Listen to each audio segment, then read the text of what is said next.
And I actually happen to believe that he wanted to attack Iraq. He had no justification for doing it. They've never found weapons of mass destruction. And that he just listened to what he wanted to hear in order to justify doing it. So when I watch him in the debate, all I see is that he continually pounds on this terrorism fighter drum, but I find him to be disingenuous. That's enough time. I don't think he's telling the truth. I don't think he's straight with the American people. Kerry is a phony. First he was against the war because he wanted to be to the right of Howard Dean. Then Howard Dean became popular. He became a leftist, and he was against the war. Then he decided that in order to put up a good face against Bush, he had to be for the war. Now he's decided that the only way he can win the election is to be against the war.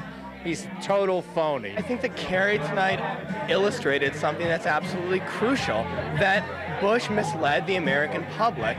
And although it's true that, Kerry on some level, made the same mistakes as George W. Bush, the bottom line is that it's more important to admit your mistake than it is to persist in a belief that's unfounded and that ultimately came out to be wrong.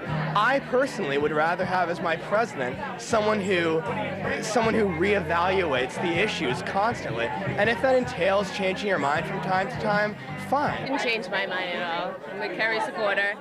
I thought George Bush did better than he did the first debate, definitely.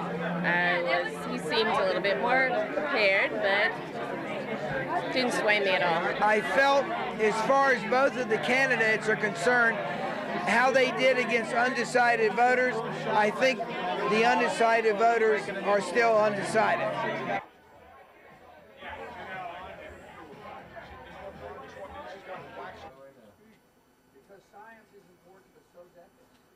Everybody always wants to know who won and who lost, and the answer is that you can very seldom can you say somebody won and somebody lost. I think that in all probability, Senator Kerry maintained a bit of the edge that he came out of the first debate with.